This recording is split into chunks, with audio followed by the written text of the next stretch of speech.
आप कोई भी सक्सेस स्टोरी उठा लीजिए भाई, उसमें फेलियर और उसमें रुकावटें तो आती ही है, लेकिन हमें इस बात का ध्यान रखना चाहिए कि कोई भी फेलियर कभी फाइनल नहीं होता है, क्योंकि हर रात के बाद सवेरा जरूर होता है। और इसी विषय में आज चर्चा करने के लिए हमारे साथ स्टूडियो में मौजूद रहेंगे, जूम की मीटिंग जूम माध्यम से हमारे साथ मौजूद रहेंगे डॉक्टर के सिद्धार्थ। चलिए मिलकर स्वागत करते हैं। सर बहुत बहुत स्वागत है आपका। आप एक प्रसिद्ध साइंटिस्ट हैं, प्रसिद्ध लेखक हैं और मोटिवेटर हैं। तो जैसा कि अंशु अभी आपने कहा कि फेलियर कभी फाइनल नहीं होता, ये बात बहुत सटीक है।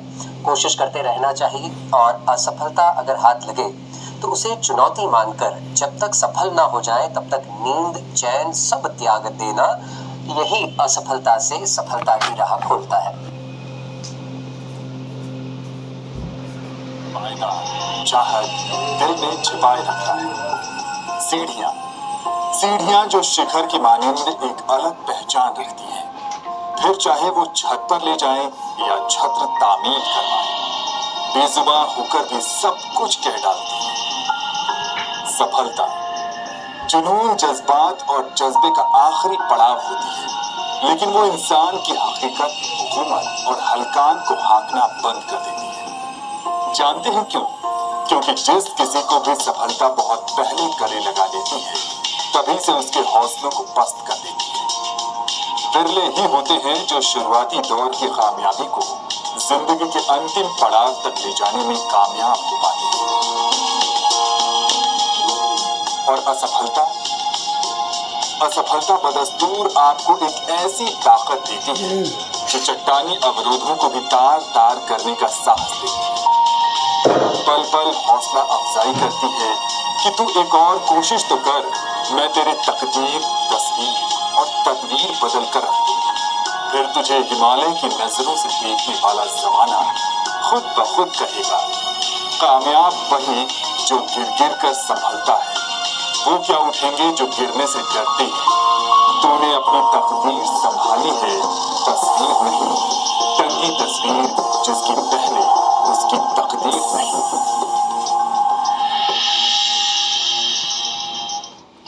जी बिल्कुल, और रुकावटें आती हैं सफलता की राहों में, ये कौन नहीं जानता। फिर भी वो मंजिल पा ही लेता है जो हार नहीं मानता। जी, डॉक्टर के सिद्धार्थ इसी विषय पर आज चर्चा के लिए हमारे साथ जुड़े हुए हैं। अगर आपके मन में भी कोई सवाल है, संशय है, कोई बात साझा करना चाहते हैं, किसी प्रकार की टिप्स चाहते हैं, तो सीधे कॉल करके हमसे जुड़ सकते हैं। डॉक्टर के सिद्धार्थ से प्रश्न पूछ सकते हैं। नंबर है 011-2309-7532। डॉक्टर के सिद्धार्थ, चर्चा की शुरुआत करना चाहते हैं आपके साथ। हाल ही में सर यूपीएससी के परिणाम घोषित किए गए, जेईई के परिणाम आए, कुछ दिनों में नीट के भी परिणाम आ जाएंगे।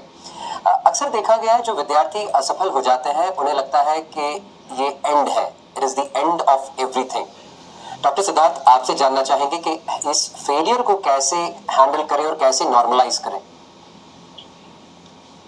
इस प्रोग्राम पे हमें बुलाने के लिए आपका धन्यवाद, दूरदर्शन का धन्यवाद। ये जो बात, जो फेलियर की संकल्पना है, उसे कहीं ना कहीं पर माँ बाप, उनके शिक्षक के, उनके दिमाग में सही रूप से नहीं डाल पाते हैं, तभी वो इस पूरे पहलू को फेलियर देखते हैं। वो इसको ऐसे नहीं देखते हैं कि ये एक्सपीरियंस भी है या अनुभव भी है। अब आप देखेंगे भारत के जितने भी लोगों को, जो सफल लोग हैं, उसमें से ऐसा नहीं है कि सभी लोग सिविल सर्वेंट ही हैं। संजीव सान्याल सिविल सर्वेंट नहीं है, हमारे प्राइम मिनिस्टर मोदी साहब सिविल सर्वेंट नहीं रहा है, अमित शाह जी सिविल सर्वेंट नहीं रहा है, क्योंकि जो बेस्ट एडमिनिस्ट्रेटर है वो नहीं रहा है, एक्ट्रेसेस हैं वो सिविल सर्वेंट नहीं रहा है, ऑथर्स है विक्रम संपत साहब सिविल सर्वेंट नहीं रहा है। यह एक परीक्षा है, परीक्षा देने का एक तरीका होता है। परीक्षा में जिसे देने का तरीका मालूम है वो परीक्षा उत्तीर्ण कर जाता है। यह अलग बात है कि हमारी सामाजिक आर्थिक हमारा जो सामाजिक आर्थिक परिवेश है वह बताता है कि सफलता के मायने यही होते हैं और इतना ही तक होता है। यह संकल्पना ही गलत बात है, क्योंकि सफलता आपको हो सकता है आप सिविल सर्विस में चले आए, 40 साल की उम्र में आप कहीं भी नहीं है तो ये सफल नहीं होता है। 40 साल की उम्र में, 45 साल की उम्र में, 50 साल की उम्र में अगर आप ऐसे मुकाम पर आए जहां पर कि आप प्रसन्न हैं, आप खुश हैं, सफलता वो होती है। सफलता का जो असली मायने होता है विशुद्ध रूप से, और जिसे भारत में पहचाना गया है, पूरी दुनिया पहचानती है, इस इंग्लिश में कहते हैं success is all about living your life the way you want to. Success is all about living your life the way you want to. जिस तरह से आप जीवन जी सकते हैं उसे अगर आप जी रहे हैं तो वह आप सफल है। अब आप ऐसे समझिए कि अभी तो सिविल सेवा परीक्षा में कुछ लोग सफल नहीं हो पाए, तो सिविल सेवा परीक्षा में जो भी अच्छी तरह से सिंसियरिटी से एग्जामिनेशन देता है वो जीवन में कभी भी असफल नहीं होता है। क्यों? क्योंकि एक तो उसे हर एक बात की जानकारी होती है, अच्छी खासी दुनिया को देख चुका है, वो अंतर्राष्ट्रीय संबंध, संस्कृति, साइंस एंड टेक्नोलॉजी, अपना विषय, बातचीत करने के तरीके, बहुत सारी स्किल्स चले आते हैं उसके पास में। और ये जब स्किल्स चले आते हैं तो इसके साथ में एक मनोवृत्ति चाहिए होती है उसे तराशने के लिए, और वह मनोवृत्ति जिस समय जो भी रूप दे सके वह ऑथर भी बन सकता है, पॉलिटिशियन भी बन सकता है, पॉलिसी इंटरवेंशन भी आ सकता है, साइंटिस्ट भी बन सकता है और देशों के सलाहकार भी बन सकता है। आप सोचिए उसके लिए आयाम ही आयाम खुले रह जाते हैं। जी, तो कुल मिला के डॉक्टर साहब, सक्सेस का जो असली मूल हमारा जो मंत्र है वो है हैप्पीनेस। हैप्पीनेस बहुत जरूरी है और हम जो जिंदगी में करना चाहते हैं वो जरूरी है। इसी चर्चा को आगे बढ़ाते हुए डॉक्टर साहब, जैसा कि हम सभी जानते हैं कि कंपटीशन का दौर चल रहा है, कॉम्पिटिटिव एग्जाम का चल रहा है, तो ऐसे में री अटेम्प्ट की तैयारी जो बच्चे कर रहे हैं उनको किन स्ट्रेटेजीज पर ध्यान देना चाहिए? सबसे पहली बात है कि री अटेम्प्ट के समय आपको यह बात देखना है कि आपने क्या क्या गलतियां की होंगी। सामान्यतः इस स्तर पर, इस जगह पर जो विद्यार्थी गलती करते हैं कि एक के उनका डाइवर्शन अच्छी खासी मात्रा होता है, फोकस होते हैं। दूसरा कि वह गाइडेड हो जाते हैं ईयर से, मतलब कि अफवाहों से या फिर ढेर चाल से गाइडेड हो जाते हैं। तीसरी बात चली आती है कि वह अपने स्ट्रेंथ को नहीं देखते हैं। अब अपने स्ट्रेंथ को देखने का मतलब, एक हिस्ट्री के विद्यार्थी का स्ट्रेंथ होता है वह लैंग्वेज होता है, एनालिसिस होता है।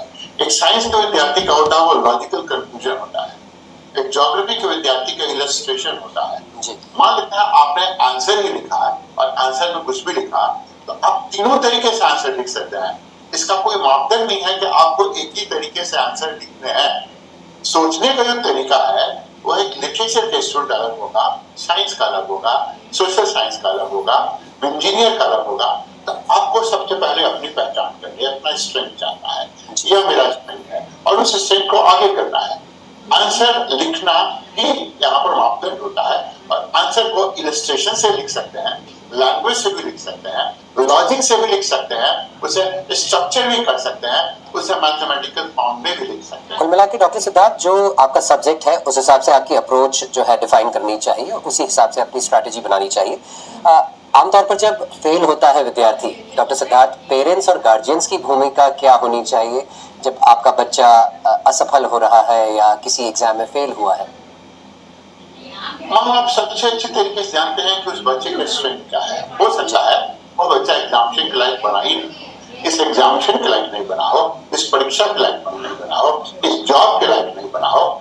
उसे कैरियर दे सकते हैं, कैरियर के लिए उसे गाइड कर सकते हैं। तो सबसे पहले वही होता है, उनसे बेहतर नहीं। और जॉब और कैरियर में अंतर होता है। जॉब में आप अपनी प्रतिभा किसी के पास गिरवी रखते हैं।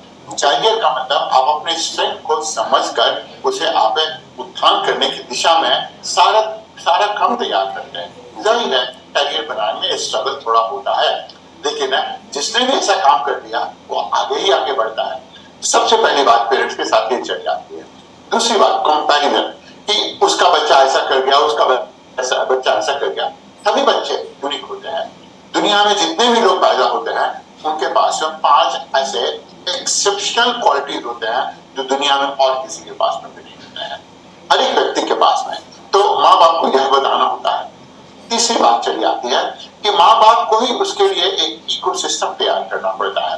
अगर मान लेते हैं, बहुत से हमने घरों में देखा है कि घर में अच्छी खासी मात्रा में क्लेश है, तो उसमें बच्चा डाइवर्ट कर जाता है, उसका दिमाग नहीं काम कर रहा है। उसके लिए शांत वातावरण तैयार करना जहां पर कि वो वास्तविक रूप में अपनी अस्मिता को उजागर करने का काम कर सके। चौथी बात है कि वो भटकाव में नहीं आए, उसके दोस्त, उसके संगी साथी उस रूप में हो, उसको चूज करने में उसकी मदद करना, क्योंकि पीयर ग्रुप का अच्छा खासा महत्व होता है। जी, तो कुल मिला के माता पिता की जिम्मेदारी बनती है टीचर्स की जिम्मेदारी बनती है, समाज की जिम्मेदारी बनती है बच्चों को सही राह दिखाना।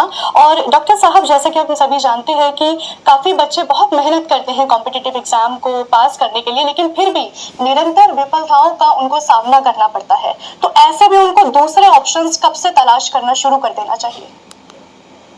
दूसरे ऑप्शन को शुरू से ही तलाश करनी चाहिए, क्योंकि अब देखिए सबसे समस्या यहाँ पर है कि सरकारी जॉब क्यों लेना चाहते हैं लोग? सरकारी जॉब इसलिए लेना चाहते हैं खासकर सरकार में, क्योंकि अकाउंटेबिलिटी आपकी नहीं रहती। आप कोई गलतियां भी कर दें तब भी आपको कोई कुछ नहीं कहेगा, नंबर एक। दूसरा, आप सेफ रहते हैं, आप जॉब में रहते हैं, आप करते ही जाते हैं, आपको अपने स्किल में कुछ एडिशन नहीं करना है। बाहर दुनिया में अगर आप जाएंगे तो हर रोज आपको अपने स्किल में एडिशन करना पड़ेगा, हर रोज नई बात सीखनी पड़ेगी, हर रोज आपको नए नए आयाम से गुजरना पड़ेगा। और जो हम लोग फ्यूचर का भारत देख रहे हैं, तो भारत एक गिग इकोनॉमी में प्रवेश कर रहा है। गिग इकोनॉमी में प्रवेश करने का मतलब हर एक व्यक्ति अपने आप को ब्रांड बना सकता है, हर एक व्यक्ति अपने आप में एक इंस्टीट्यूशन होगा, हर एक व्यक्ति एक प्रोफेशन कर सकता है, बिजनेस कर सकता है। और वो जो करेगा वो किसी भी सिविल सर्वेंट है, किसी भी सरकारी नौकरी से कहीं बेहतर होगा। तो उसे सबसे पहली बात करनी है, उसका अपना स्ट्रेंथ समझना है, अपना बल, अपनी आइडेंटिटी समझनी है। और उस आइडेंटिटी के हिसाब से एक काम पहले समांतर रूप से चलता रहेगा, और दूसरा वो सरकारी जॉब में आते रहे। क्योंकि अगर सरकारी जॉब में भी आएगा तो 5 साल 6 साल बाद के भारत जो होगा बिल्कुल अलग होगा। उसे कैरियर ट्रांजिशनिंग करना पड़ेगा, मतलब कुछ नए स्किल सीखने पड़ेगा। तो नए स्किल को सीखने के लिए एक मनोवृत्ति चाहिए, सिर्फ स्किल सीख कर नहीं होगा, वो मनोवृत्ति ही उसे ग्रहण करना पड़ेगा। तो उसकी शुरुआत बिल्कुल शुरुआत से ही हो जानी चाहिए, जिससे कि वह सेफ महसूस करे। जितना सेफ महसूस करेगा एग्जामिनेशन, उसका उतना ही बेहतर होगा। जी, कुल मिलाकर सेकंड ऑप्शन हमेशा से रखना है। डॉक्टर सिद्धार्थ, जैसे कि हम सभी जानते हैं कि आपने 40 से ज्यादा किताबें लिखी हैं, ऑथर रहे हैं आप। कई बार देखा गया है बच्चे जब फेल होते हैं डिप्रेशन में आ जाते हैं, एंजाइटी होने लगती है, या पैनिक अटैक्स कई बच्चों को आजकल, क्योंकि ओवर थिंकिंग एक बहुत बड़ी समस्या हो गई है। तो क्या सजेस्ट करेंगे, क्या कोई किताबें पढ़ना बच्चों को इस डिप्रेशन से उबार सकता है? डिप्रेशन से उभरने का जो सबसे अच्छा तरीका होता है वो शुरुआत में माँ बाप और पीयर ग्रुप आपका करते हैं। अगर आप डिप्रेशन क्यों होते हैं, डिप्रेस क्यों होते हैं? क्योंकि आपका कंपैरिजन, आप समझते हैं कि आप इंफीरियर हैं अन्य लोगों से। आप इंफीरियर नहीं है, कोई भी व्यक्ति दुनिया में इंफीरियर नहीं है, क्योंकि हर एक के पास ऐसे गुण हैं। तो आपको मालूम होना चाहिए कि आपके पास में कौन से ऐसे गुण हैं, कौन से ऐसे क्वालिटीज हैं। इसे करने के लिए आपको निरंतर इंट्रोस्पेक्शन करने के लिए आपके पास में कंडीशंस अच्छे होने चाहिए। पहला काम आपको करना है कि दुनिया में ऐसा कोई भी नहीं है जो मुसीबत से नहीं होकर गुजरा है। दुनिया में ऐसा कोई भी नहीं है जो गड्ढे में नहीं गिरा है। दुनिया में ऐसा कोई भी नहीं है जिसका एक्सीडेंट नहीं हुआ है। दुनिया में ऐसा कोई भी नहीं है जिससे अपमान नहीं सहना पड़ा है। अब से आप उदाहरण देखते हैं हमारे प्राइम मिनिस्टर का, बेचारे को रोज करना पड़ता है ऐसा, ठीक है, आप सोच सकते हैं, उनसे सीख लिख सकते हैं। दुनिया में ऐसा कोई भी नहीं है जो असफल नहीं हुआ है। और आप समझिए कि यार ऐसी रीत है, दुनिया की रीत है। आपको डिप्रेस होने का कोई मतलब नहीं है। डिप्रेशन एक बहाना हो जाता है आपके लिए, क्यों? क्योंकि आपके आसपास का पीयर ग्रुप भी रहता है और आपके घर में भी वातावरण रहता है, जिसके वजह से आप ऐसा होते हैं। नहीं तो आप हमेशा लिख सकते हैं कि इसे आपने सीखा क्या, और सीख कर इसे आगे कैसे लेके जा सकते हैं। यानी सर, निरंतर अभ्यास से ही हम अपनी सफलता की राह को पकड़ सकते हैं, वहां तक पहुंच सकते हैं। सर, करियर चूज करने से पहले एक कथन है कि बीज बोने से पहले विचार करो फसल कौन सी चाहिए, बाद में वही मिलेगा जो बोया है। ये कथन कितना सही है सर विद्यार्थियों के लिए? अब इतना सही नहीं है। कारण ये है कि जो करियर है, अब करियर बदलते रहेंगे। आप सोचिए, मेरी पृष्ठभूमि भौतिक शास्त्र की, ठीक है, मेरा कोई फॉर्मल बहुत एजुकेशन नहीं हुआ, सिर्फ 3 साल स्कूलों से मेरा साक्षात्कार हुआ। कॉलेज में भी मुश्किल से 32-33 दिन का साक्षात्कार हुआ। फिजिक्स की मेरी पृष्ठभूमि, गांव में मेरी पढ़ाई उस रूप में, स्पेशलाइजेशन क्या, अर्थ साइंसेज, काम क्या, सरकारों को सलाह देना, और पैशन क्या, किताबें लिखना। दूसरा पैशन क्या, सुधारना। अब सोचिए, passion designer, perception knowledge management है, फिजिसिस्ट है, ज्योग्राफर, टीचर, ऑथर। ये इसलिए हो पाया तो क्योंकि हम लोगों ने क्या किया, था, अपने माइंड को ऐसा सेटअप किया था, अच्छा यहाँ पर दिक्कत आ गई, इसको शिफ्ट भी कर सकते हैं। आगे के समय पर आपका कैरियर एक कभी भी नहीं होगा।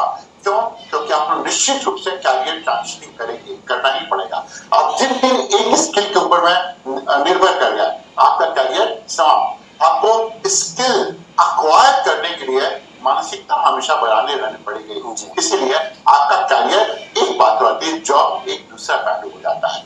कैरियर बनाने के लिए आपको अपने सबसे पहले पर्सनालिटी, सिर्फ पर्सनालिटी और पर्सनालिटी ही काम आएगा, कुछ भी नहीं काम आएगा।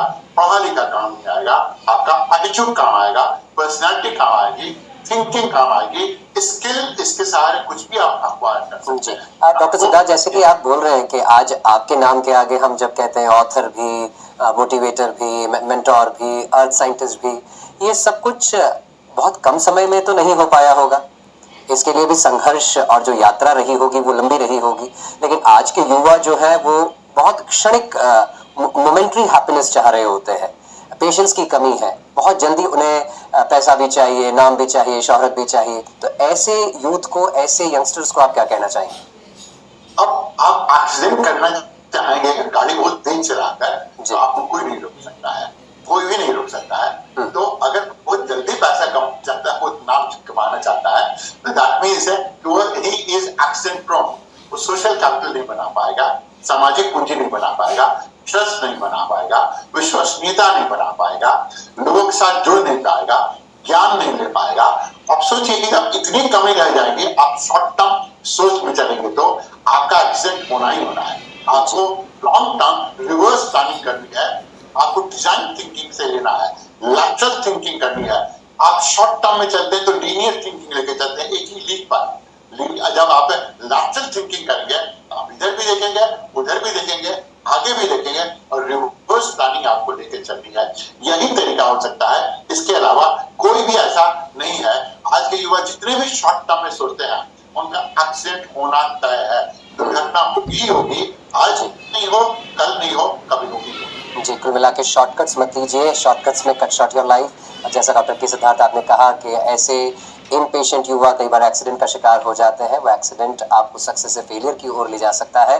डॉक्टर के सिद्धार्थ, आपने इतनी अच्छी बातें साझा की हमारे दर्शकों के साथ, हमारे साथ डीडी मॉर्निंग शो में जुड़े, आपका बहुत बहुत धन्यवाद। बहुत बहुत शुक्रिया डॉक्टर के सिद्धार्थ। धन्यवाद आप लोगों का। आपसे बहुत दिनों के बाद भेंट हुई। जी।